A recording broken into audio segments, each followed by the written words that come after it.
নমস্কার সমস্ত ভিউয়ার্সদের আমার চ্যানেলে স্বাগত। বন্ধুরা, আজকে আমি নিয়ে এসেছি রাহুর দশা থেকে কিভাবে আপনারা খুব সহজে মুক্তি পাবেন, যার জন্য আপনাদের কোনো খরচ লাগবে না, আপনাদের কোনো পরিশ্রম লাগবে না। শুধুমাত্র আপনাদের যে মাইন্ডের চিন্তা ভাবনা আছে সেই চিন্তা ভাবনাটাকে পাল্টে, সামান্য একটু পাল্টে, আমি বলছি না পুরোপুরি পাল্টে ফেলুন, সামান্য একটু পাল্টে আপনারা রাহুর থেকে প্রচুর কাজ পেতে পারেন। রাহু এমন একটা জিনিস, যদি মনে করে আপনাকে দেবে, আপনাকে ঢেলে দিয়ে দেবে। আর যদি মনে করে আপনাকে দেবে না, আপনাকে প্রত্যেকটা পদে পদে বাধা দেবে, কোনো কাজে সফল হতে দেবে না। আপনি একটা কাজে সফল না হয়ে যখন ফার্স্টেড হয়ে যাচ্ছেন, তখন আরেকটা কাজের দিকে হাত বাড়াবেন, সেটার জন্য জেদ করবেন, ঠিক আছে ওটা যখন হলো না, এটা আমার হবেই হবে। এটা কি আপনার জেদ এসে গেল, হবেই হবে, করবই করব, পাবোই পাবো। যখনই জেদ এসে যাচ্ছে, রাহু জেদকে একদম প্রশ্রয় দেন না। যে জেদ করবে তার জন্য তো কোনো কাজ হবেই না, তখন আবার সেখানে বাধা দিয়ে দেবে। আবার ওটা ছেড়ে যখন আরেকটায় যাচ্ছেন, সেটার দিকে টার্গেট করছেন, সেটাতেও বাধা দেবে। এরকম ভাবে প্রত্যেকটা পদে পদে বাধা পেতে পেতে আপনারা কি ভাববেন যে আমার দ্বারা কোনো কাজ হবে না, বা আমার রাহুর প্রকোপে আমি শেষ হয়ে যাচ্ছি, এবং সত্যি সত্যি তাই হবেন, এবং ফার্স্টেশন এসে যাবে। তো এই ফার্স্টেশনে যখন একবার পড়ে যায় মানুষ, সেখান থেকে উঠে আসা খুব কঠিন জিনিস হয়। তাহলে এর সলিউশন কি আছে? সলিউশন নিশ্চয়ই আছে। এখানেই জানবেন সমস্যা আছে, সমস্যার সমাধান অবশ্যই আছে। আমার এই পথ দিয়ে না হয় ওই পথ দিয়ে হবে, কোনো না কোনো একটা পথ দিয়ে হবেই হবে। তার জন্য কি করতে হবে? আমাকে ভালো করে ভিডিওটি দেখতে হবে, আর মন দিয়ে শুনতে হবে, এবং যেটা বলবো সেটা বিশ্বাস করতে হবে। যদি এগুলো না পারেন, তাহলে ভিডিওটা দেখারই কোনো প্রয়োজন নেই। আর যারা ভাবছেন হ্যাঁ চেষ্টা করব বা দেখব করতে পারি কিনা, তারা ভিডিওটা দেখুন, অবশ্যই লাভ পাবেন। রাহু নিয়ে চিন্তা ভাবনার কোনো কারণ নেই, হই হই রই রই করারও কোনো কারণ নেই। রাহু কোনো খারাপ আমাদের এফেক্ট দেন না। রাহু মানে আপনার যে জিনিসটা আছে, যার প্রতি আপনার প্রতিভা আছে বা টান আছে বা ঝোঁক আছে, সেই জিনিসটাকে বাড়িয়ে দেয়, আর কিছুই করে না। এবার আমাদের কি করতে হবে? তাহলে রাহু যখন আমাকে দেবে না, তাহলে আমাদের করণীয় কি? এর পথ তো একটা বার করতে হবে। তো পথ বার করতে বলতে আমাকে তার সহচরী যে কেতু, কেতু আর রাহু ভীষণ বন্ধুত্ব, একজোট, প্রায় সিমিলার অ্যাকশন রিয়াকশন করে দুজনে মিলে। তো তখন আমাকে কেতুর দিকে হাত বাড়াতে হবে। কেতুর কাজ কি? রাহুর যেমন কাজ যে কিছু দেয়া আর সেগুলো কেড়ে নেওয়া, এটা রাহুর কাজ। কেতুর তেমনি কাজ হচ্ছে কি? সবকিছু ত্যাগ করা। সবকিছু ত্যাগ করতে পারলে তার কেতু দারুণ ভালো হয়ে যায়। তাহলে কেতুর কাজ সবকিছু ত্যাগ করা। এখন আমরা দেখুন সংসারী মানুষ, সবকিছু ত্যাগ করা আমাদের পক্ষে কখনোই সম্ভব নয়। তাহলে জিনিসটা যখন আমার চাই, আবার আমি পুরোপুরি ত্যাগ করতেও পারবো না, তাহলে আমি কিভাবে আদায় করব রাহুর থেকে?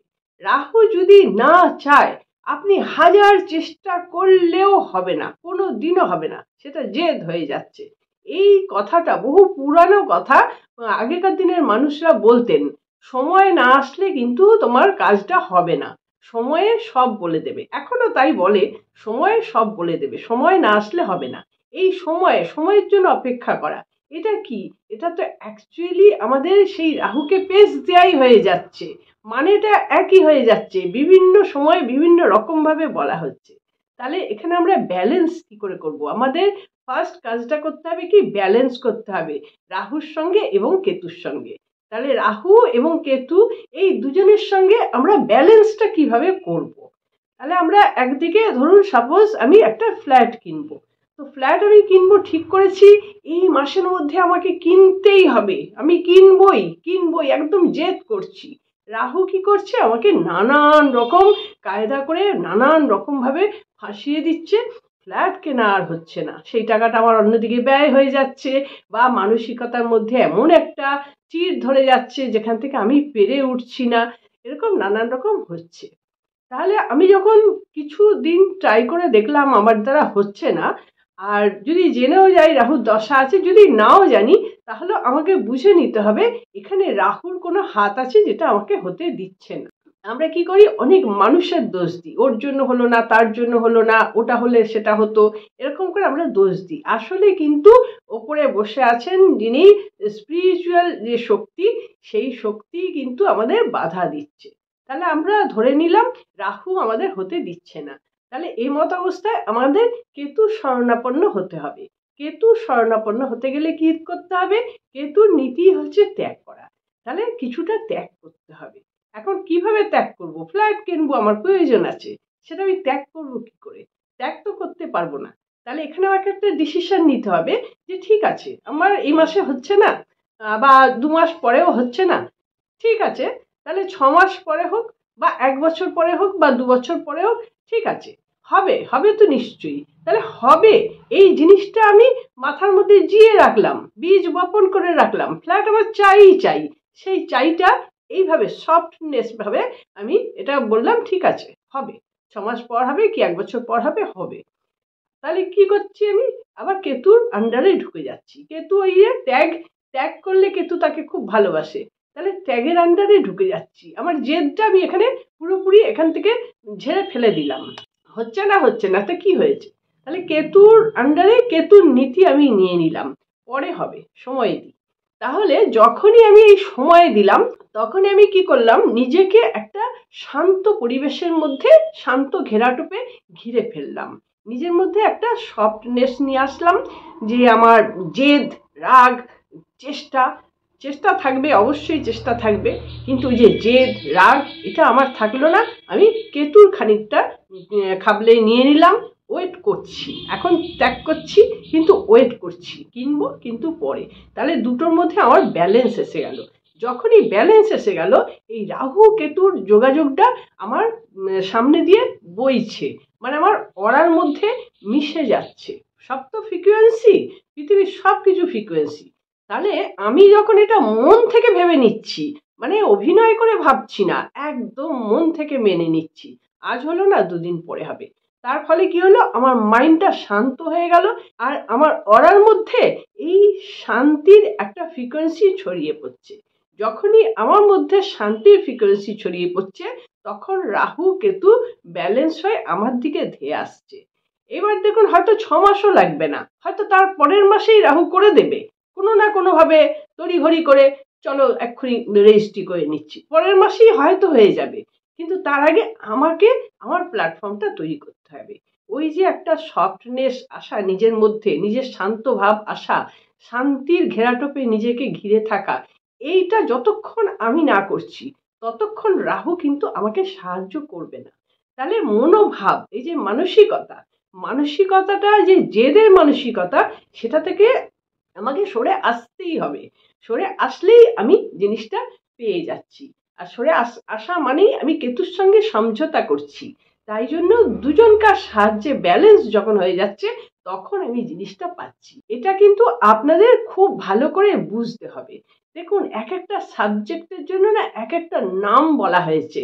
আমরা দেখুন যে সুইচ ওয়ার্ড, সুইচ নাম্বার, বা কোনো রেমিডি, বা কোনো স্পেল যখন করছি, যাই করছি, কোনোটা আছে সারা জীবন করে যাওয়া, আবার কোনোটা কিরকম আছে যে 21 দিন করো, 45 দিন করো, বা 51 দিন করো, করে তারপরে লেটস গো, ছেড়ে দাও।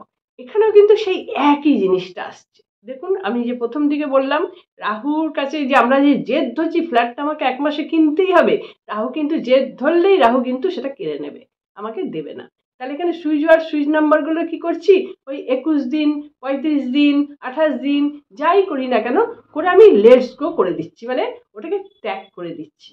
তাহলে এখানে আমি একটা ম্যানিফেস্টেশন করলাম, একটা জিনিসের জন্য আমি স্পেল করলাম, করার পর আমি নির্দিষ্ট টাইমে ওটা ছেড়ে দিলাম, মানে কেতুকে ঢুকিয়ে নিলাম।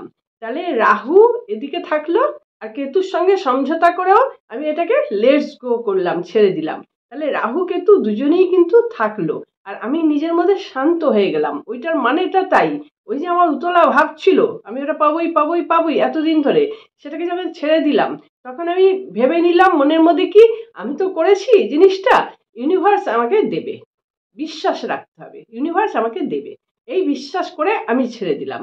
তার মানেই হচ্ছে কি, আমি কেতুর আওতায় ঢুকে গেলাম, এখানে বলছি আমরা ইউনিভার্স। যখন আমি সুইচ ওয়ার্ড, সুইচ নাম্বার এগুলো ইংলিশই ব্যাপার স্যাপারে যখন ঢুকছি তখন বলছি ইউনিভার্স। আর যখন এই রাহু কেতুর ব্যাপারগুলোই আসছে অ্যাস্ট্রোলজিতে তখন বলছি রাহু দিচ্ছে বা গড দিচ্ছে। আবার ইংলিশেও গড বলা হয়, কিন্তু রাহু দিচ্ছে এখানে আমরা বলছি। তাহলে ভাষার রকম ফের, কিন্তু কাজটা কিন্তু একই, একই ছক, একই মনোভাব, একই সব। তাহলে এর মধ্যে একটা কনক্লুশনে আমরা আসতে পারছি কি না, আমাকে শান্ত হতে হবে। সবার আগে শান্ত হতে হবে। সে আপনি রাহুই বলুন, মঙ্গল বলুন, বৃহস্পতি, শুক্র, যাই বলুন না কেন, সবার আগে নিজের মনকে শান্তির বাতাবরণে নিজের মাইন্ডটাকে বাঁধতে হবে। এইটা বাঁধার পর অন্যান্য জিনিসগুলো ক্যাপচার করা আমাদের জন্য খুব সহজ হবে। এই কারণেই আজকে আমি আপনাদের জন্য কোনো রেমেডি আনিনি, শুধু বলেছি নিজের মনোভাব চেঞ্জ করে আপনারা রাহুর থেকে অনেক কিছু পেতে পারেন। যে একদম রাখবেন না, আর নিজের মাথাটি পুরো বিকিয়ে দিন, আমি সব ত্যাগ করলাম, তোমরা আছো, তোমরা দেখো, তোমাদেরকে বলেছি। এইটা বলে ব্যালেন্স করুন। রাহু এবং কেতু এই দুজনের সঙ্গে ব্যালেন্স না করে কোনো জিনিসই পাওয়া যাবে না। অদৃশ্যভাবে, এগুলো তো কোনো প্রোডাক্ট নয় যে আপনাকে আমি দেখিয়ে দেবো এটা প্রোডাক্ট, এটা ভালো, এটা মন্দ, এগুলো কিছু দেখানো যায় না। স্পিরিচুয়াল ব্যাপার কোনো প্রোডাক্ট নয়, এগুলো অদৃশ্যভাবে সব কাজগুলো করে। তো আপনি এটা করে দেখুন, প্র্যাকটিক্যাল যেটা আমি বলছি, এটা প্র্যাকটিক্যাল কথা, প্র্যাকটিক্যাল করে দেখুন। এগুলো কিন্তু কোনো ছকের মধ্যে পড়ছে না, কোনো বইয়ের মধ্যে পড়ছে না, লাল কিতাবে পড়ছে না, কোনো কিছুর মধ্যেই পড়ছে না। প্র্যাকটিক্যালি আপনি কাজটা করে দেখুন, অবশ্যই আপনি বেনিফিটেড হবেন। এছাড়াও রাহুর ওপর অনেক ভিডিও আমার আছে, চেষ্টা করব যাতে আপনাদের জন্য এইসব প্রতিকার করতে গিয়ে কোনো হার্মফুল না হয়ে যান। তার জন্য আমি সহজ যেগুলো সেগুলো দেব। এখন এটা এত সহজ যেটা ভাবতেই পারেন যে পুরোটাই মিথ্যে কথা, হবে না। কিন্তু সবসময় দাম দিয়ে অনেক দামি জিনিস করলেই, অনেক দামি পাথর, অনেক দামি কিছু করলেই যে ভালো হয় এমনটাও কিন্তু প্রমাণ আছে, হয় না। হয় না, এই প্রমাণও আছে। আপনারা নিজেরাও নিশ্চয়ই করে দেখেছেন, হাজার হাজার টাকার পাথর টাথর কিনে দেখেছেন, সবসময় হয় না। কারো ভাগ্যে হয়তো লেগে যায় কোনোটা, যেটা হওয়ার ছিল সেটা হয়ে যায়, কিন্তু বেশিরভাগই হয় না। তাহলে এখানে কি করতে হবে, এখানে আপনাকেই বিশ্বাস করতে হবে, আপনাকে আপনি রেকটিফাই করবেন। আপনি রাহু, আপনি কেতু, আপনি গড, আপনি ইউনিভার্স, আপনি সমস্ত কিছু। তাহলে আপনাকেই ঠিক করতে হবে, আপনার মধ্যে আপনার ভালো গুণগুলো আনতে হবে, আপনাকে শান্ত হতে হবে আপনার মধ্যে, আর আপনাকে বুঝতে হবে। যখনই আপনি বুঝছেন, আপনি নিজেকে ঠিক করতে পারছেন। এখানে বইপত্র কিচ্ছু আমি ধরছি না, কোনো ছক দেখছি না, কোনো ল্যাপটপ খুলছি না, কিচ্ছু করছি না। এটা করেও কিন্তু করা যায়। চেষ্টা করে দেখুন, এটা প্র্যাকটিক্যাল কথা বললাম। আশা করছি আপনাদের ভালো লেগেছে ভিডিওটি। যদি ভালো লেগে থাকে তাহলে একটি লাইক দিয়ে দেবেন। যারা সাবস্ক্রাইব করেছেন তাদের জন্য অনেক অনেক ধন্যবাদ। যারা এখনো করে উঠতে পারেননি, আমার চ্যানেলটি সাবস্ক্রাইব করে রাখবেন, তাহলে আমার ভিডিওগুলো আপনার কাছে সবার আগে পৌঁছে যাচ্ছে। আমার জেনুইন ভিডিও থাকে, আমি চেষ্টা করি যাতে সব মানুষের লাভ হয়, তার জন্যই আমি ভিডিও করি। বন্ধুরা, আশা করছি আপনারা খুব ভালো থাকুন, আনন্দে থাকুন, সুস্থ থাকুন এবং হাসি মুখে থাকুন। নমস্কার, দেখা হচ্ছে পরবর্তী ভিডিও।